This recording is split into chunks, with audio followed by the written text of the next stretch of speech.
Welcome to today's lecture. Today we will be studying about the osteology of femur. The femur is the longest and strongest bone in the body which is present in the thigh. It is around 18 inches long or 45 centimeters long. It constitutes more than 1/4 of the height of the individual. In the upper part, the femur articulates with the hip bone to form the hip joint. In the lower part, it articulates with the patella and the tibia to form the knee joint. In the standing position, it transmits the body weight from the hip bone to the tibia. As it is the long bone, the femur is having three parts, that is upper end, shaft and the lower end. This slide, what you can see, this is the femur. Two views have been shown here. This is the anterior view, that is how it appears when you see it from the front. This is the posterior view, that is the femur from behind when you see how it appears. So this is, as it is a long bone, you can see this is the upper end of femur, this is the shaft and this is the lower end. So the upper end, it consists of head. So this is the head of the femur. Then this is the neck. Then you are having the greater trochanter. Then this is the lesser trochanter. Then this is the intertrochanteric line. Also behind when you see, so this is the greater trochanter, this is the lesser trochanter. Then here what you are having, this is called the intertrochanteric crust, which is connecting both this greater as well as the lesser trochanter. The shaft of the femur, so what you can see, so this is the shaft of the femur. So this shaft is convex anteriorly with the maximum convexity in the middle third. So it is, the shaft is divided like upper 1/3, middle 1/3 and the lower 1/3. So there is maximum convexity in the middle 1/3 of the shaft. Then the lower end of femur, what you can see here, it is enlarged to form two condyles. That is the medial condyle as well as the lateral condyle. So both these condyles, they are projecting backwards and they are separated by the intercondylar fossa. The most prominent parts of these condyles are called the epicondyles. So you can see in this lower end, you can see two condyles, and these two condyles are projecting backwards, and in between them is an fossa that is called the intercondylar fossa. Then if you see these two condyles on the lateral aspect, what is most projecting, they are called the epicondyle. Like this is the lateral epicondyle, this side will be the medial epicondyle. So here in this case, this will be the medial epicondyle, this will be the lateral epicondyle. Now coming to the side determination, that is to know the femur belongs to which side, right side or left side. So for that, few things you are supposed to know. First is the upper end bears a rounded head. Second is the lower end, it will be expanded to form two condyles. Third is the head is directed medially.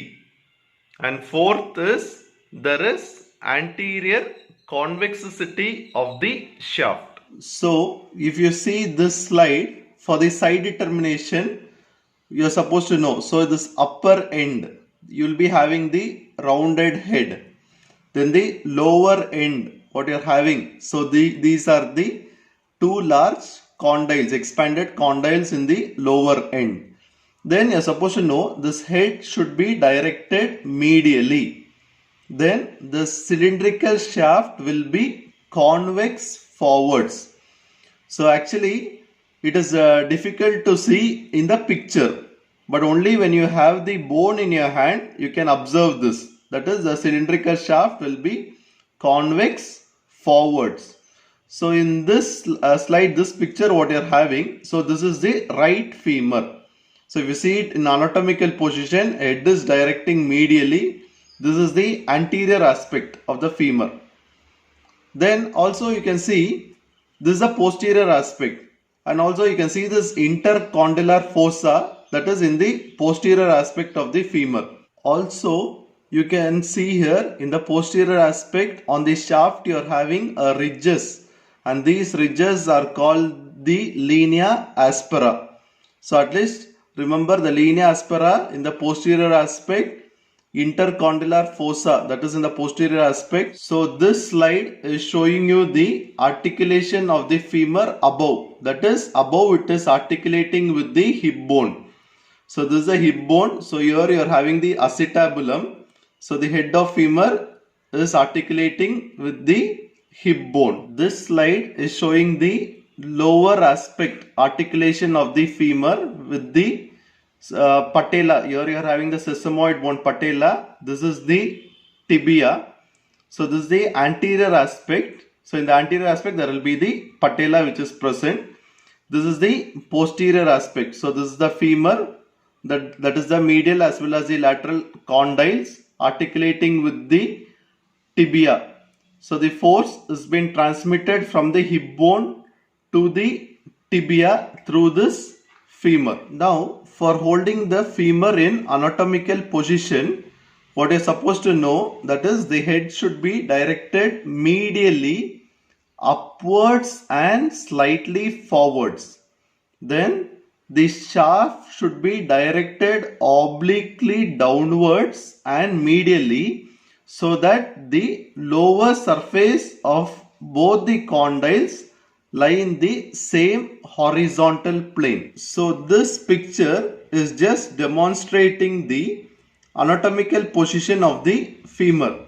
So it can also be achieved by either keeping the lower end of the femur on a table in such a way that the inferior surface of both the condyles touch the table. The anatomical position can also be demonstrated by balancing the neck of the femur on your index finger. You are supposed to know one thing, that is called the neck shaft angle, or else it is called the angle of inclination of femur. So you can see here, so this is the long axis of the body of femur, whereas this is the long axis of the neck of the femur. It is the angle between the long axis of the neck and the shaft of the femur. So it is around 125 degree in adults and 160 degree in children. Another thing what you're supposed to know is called the angle of femoral torsion.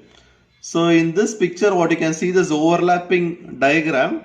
So this is the head as well as the neck of the femur, what is shown here. And another what is shown in blue color, that is the lower condyles of the femur. So it is the angle between the long axis of the head and neck of the femur and the transverse axis of the femoral condyles. So it is around 8 to 15 degree in adults. Now in this picture what you can see, the upper end of femur. Now we will be studying about the upper end of femur. We will study about the features and attachment. So this is the anterior view, whereas this is the medial view what they have shown. So here, now coming to the head. So we will study about this portion, head. So it is more than half of the spear and it is directed medially upwards and slightly forwards. So this head will articulate with the acetabulum to form the hip joint. You can see here an roughened pit, and this is called the fovea. So this roughened pit, that is the fovea, is situated just below and behind the center of the head. The fovea provides attachment to the ligament of head of femur. That is called the ligamentum teres femoris. T-E-R-E-S, teres, F-E-M-O-R-I-S. So it is called ligamentum teres femoris, which is attached to the roughened pit over here. Then now coming to the neck. So this entire portion is called the neck up to this line. So here you are having the intertrochanteric line. Between the greater trochanter and the lesser trochanter, this line is the intertrochanteric line. So this neck is 5 centimeters long and connects the head with the shaft. So it is directed upwards, medially and slightly forwards. The neck makes an angle with the shaft. So here, so this angle what is formed here, so that is called the neck shaft angle.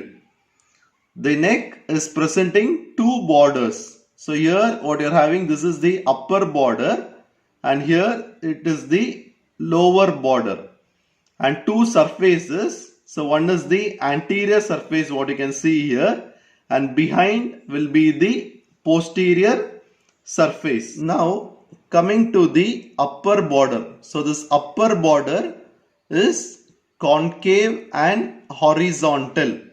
So it meets the shaft near the greater trochanter. So here there is greater trochanter. So the upper border meets the shaft near the greater trochanter. So coming to this lower border is straight and oblique.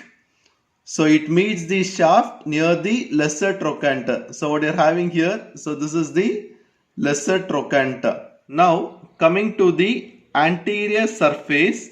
So this anterior surface is flat and it bears a number of oblique ridges. So it meets the shaft at the intertrochanteric line. So here this is the intertrochanteric line which is present. So now this, what do you mean by this intertrochanteric line? So this is marking the junction of the anterior surface of the neck with the shaft of the femur. So it is continuing downwards and medially behind the lesser trochanter. So this is the lesser trochanter on the posterior aspect of the femur as spiral line. So it is continuing as the spiral line in the posterior aspect. So this intertrochanteric line, it provides attachment to two ligaments and two muscles. So the two ligaments which attaches are, one is capsule of hip joint, another is the iliofemoral ligament. Then the muscles are, one is the vastus lateralis which is attaches to the upper end, and vastus medialis which will attach to the lower end of the intertrochanteric line. This slide is showing the posterior view of the femur. This is a view from above and this is a lateral view. So if you see the posterior surface of the neck, it is convex from above downwards and concave from side to side. So it meets the shaft at the intertrochanteric crust. So here this is called the intertrochanteric crust. So it presents an faint groove on the intertrochanteric crust which lodges the tendon of obturator externus muscle. So what do you mean by this intercondylar crust? So it marks the junction of the posterior surface of the neck with the shaft of the femur. So it extends from the posterior-superior angle of the greater trochanter to the tip of the lesser trochanter. So this is the greater trochanter, this is the lesser trochanter. So it extends from here up to the tip of the lesser trochanter. So it presents an rounded elevation near the middle. So here this will be the elevation. called the quadrate tubercle. So this quadrate tubercle will provide insertion to the quadratus femoris muscle. So the quadratus femoral muscle will get attached to this quadrate tubercle. Now coming to the greater trochanter. So it is the large quadrilateral elevation located at the upper part of the junction of the neck and the shaft. So it is having an upper border with an apex and three surfaces. So the three surfaces are, one will be anterior surface, another is the medial surface, and another is the lateral surface. In upper border, the apex or the tip, what you can see here, it provides attachment to the piriformis muscle. So the anterior surface, which is front, it provides attachment to the gluteus minimus muscle. So the medial surface, it presents two depressions. So what you are having here there will be two depressions. So a depression, what you are seeing here, so this is called the trochanteric fossa. So it provides insertion to the obturator externus muscle. So obturator externus muscle will be will be present here, that is in the trochanteric fossa. So another shallow depression above and in front of the trochanteric fossa. So for the insertion of the obturator internus muscle along with gemellus superior and gemellus inferior muscle. So just remember, there is two fossas or depression. So one is called the trochanteric fossa, which is here. Another fossa is just present in front of the front and above the trochanteric fossa. Now coming to the lateral surface, so that is behind over here. So coming to this lateral surface, it is quadrilateral and it is again divided diagonally by an oblique ridge into upper triangular and lower triangular areas. So the gluteus medius is inserted into the ridge. Then the triangular areas anterior and posterior to the ridge are related to the trochanteric bursa of the gluteus medius and gluteus maximus respectively. Now coming to this lesser trochanter. So it is conical projection arising from the posteromedial surface of the neck shaft angle. The lesser trochanter is directed medially. Its apex provides attachment to the psoas major muscle, whereas iliacus is attached to its base on the front. Now coming to the shaft. So what you can see here, so this is the shaft. It is cylindrical in shape. So it is narrowest in the middle comparing the ends.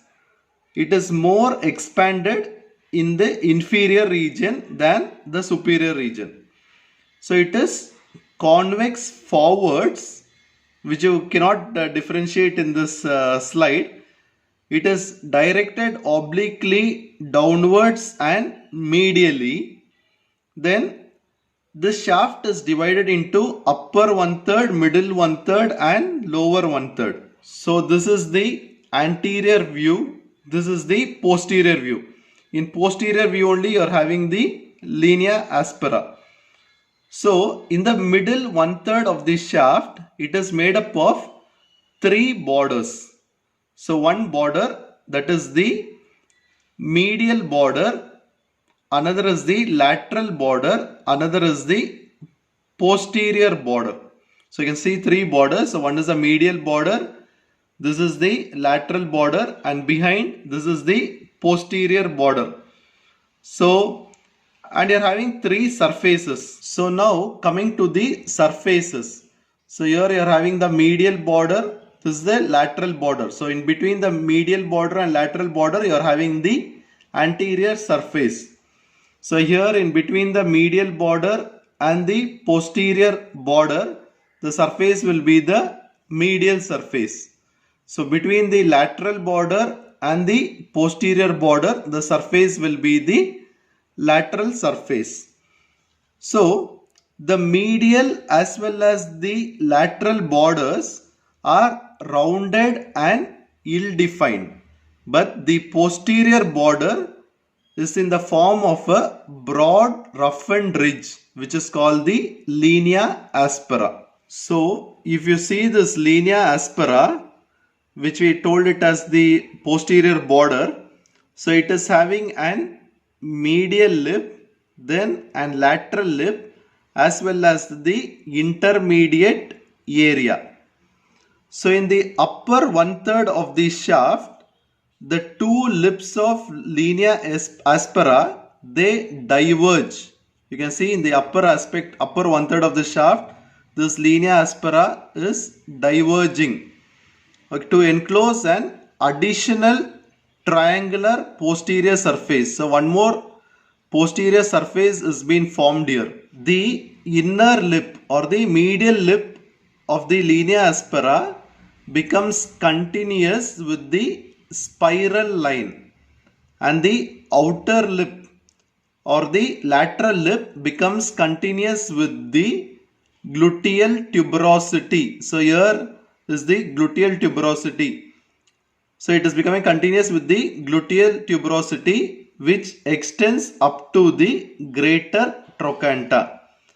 Thus the upper 1/3 of the shaft, if you consider, it is having 4 borders. So one border will be the medial border, another is the lateral border, another will be the spiral line, what you can see here, and another is the lateral lip of gluteal tuberosity. So there will also be 4 surfaces. So one is the anterior surface, which is present between the medial as well as the lateral border, that is in the front. Then you are having the medial surface. So the medial surface is present in between the medial border and the spiral line. Then you are having the lateral surface, that is between the gluteal tuberosity, between the line which is passing towards the gluteal tuberosity and the lateral border. Then you are having the posterior surface, that is in between the spiral line as well as the lateral lip of gluteal tuberosity. So here this will be the posterior surface, this side will be the medial surface, here will be the lateral surface, and anterior there will be the anterior surface. So this gluteal tuberosity is the broad roughened ridge on the lateral part of the posterior surface. Now when we see the lower 1/3 of the shaft, so here the linea aspera, when it is traced downwards, its inner as well as this outer lip, they diverge below and enclose an triangular popliteal surface. So you can see the linea aspera is diverging, and here also another surface is formed, that is called the triangular popliteal surface. The inner or the medial lip of the linea aspera, they become continuous with the medial supracondylar line. So this is called the medial supracondylar line, which ends at the adductor tubercle. So here what is having, so this is called the adductor tubercle, whereas the outer or the lateral lip, so they become continuous with the lateral supracondylar line. Thus this part of the shaft is having 4 borders. So one border what you are seeing here, so this is the medial border, this is the lateral border, then you are having the medial supracondylar line and the lateral supracondylar line. Then the surfaces, so one is anterior surface between the medial border and the lateral border. Then you are having the medial surface, that is between the medial border and the medial supracondylar line.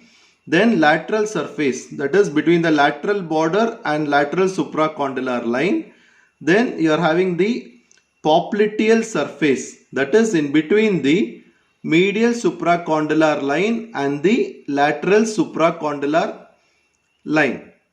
So few authors, what they tell is, so this, that is the popliteal surface. So here it has been again divided into upper part as well as the lower part. So upper part they tell it as upper posterior surface, whereas below it is called the lower popliteal surface. So upper posterior as well as lower posterior, and lower posterior is called the popliteal surface.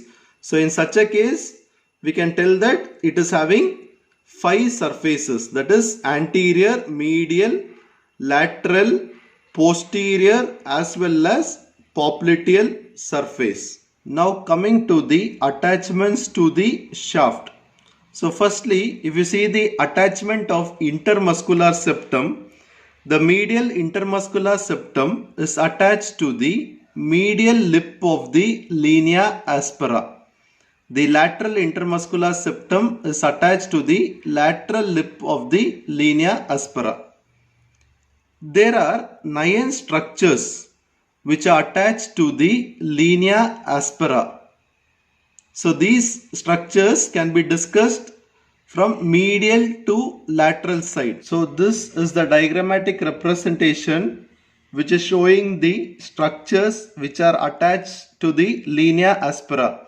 So this is the medial aspect, this is the lateral aspect. So here will be the medial lip, this side will be the lateral lip of linea aspera. So the 9 structures which are attached from medial to lateral. So they are, first you are having the vastus medialis muscle. Second, you are having the medial intermuscular septum. Third, you are having the adductor brevis in the upper part. Then the adductor longus muscle. Then the adductor longus in the lower part. Then you are having the adductor magnus. So this is the adductor magnus muscle. Then you are having the posterior intermuscular septum. So posterior intermuscular septum. Then you are having the short head of biceps. Then the lateral intermuscular septum. Then the vastus lateralis. So these structures from medial to lateral. So they are, first is the vastus medialis. Second, medial intermuscular septum. Third, adductor brevis in upper part. Fourth, adductor longus in lower part. Fifth is adductor magnus. Sixth, posterior intermuscular septum. Seventh, short head of biceps femoris. Eighth, lateral intermuscular septum.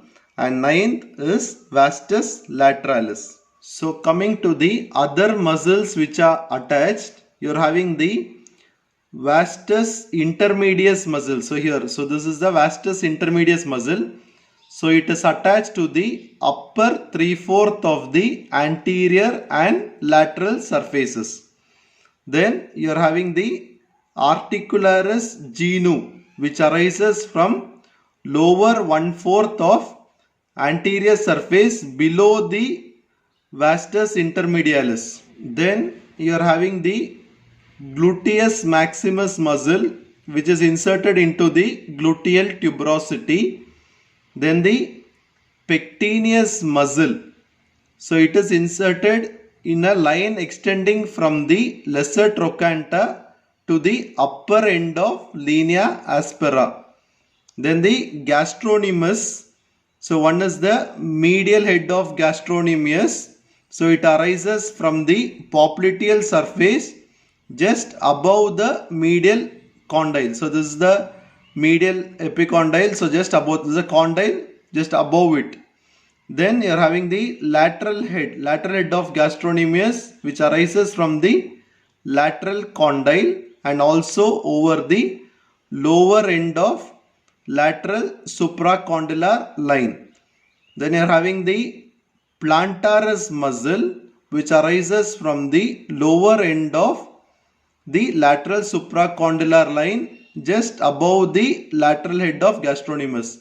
So just this is the lateral head of gastrocnemius, just above it will arise the plantaris. Now coming to the lower end. So this is the lower end of femur. So this is the anterior view, whereas this is the posterior view. So the lower end of femur is widely expanded to form two large condyles. So one will be the medial condyle, another will be the lateral condyle. So these form articular surfaces for the knee joint. Anteriorly, the two condyles are centered and are in line with the front of the shaft. Posteriorly, they are separated by a deep gap, termed the intercondylar fossa or intercondylar notch. Now, coming to this medial condyle. So, this medial condyle, what you are seeing here, so it is convex medially. So, it is convex medially. The most prominent point on it is called the medial epicondyle. This medial epicondyle provides attachment to the medial collateral ligament. So posterior superior to this epicondyle there is an projection and that is called the adductor tubercle. So this adductor tubercle provides insertion to the adductor magnus muscle. So its lateral surface forms medial boundary of intercondylar fossa. Now coming to the lateral condyle. So it is stouter and stronger comparing the medial condyle, but it is less prominent.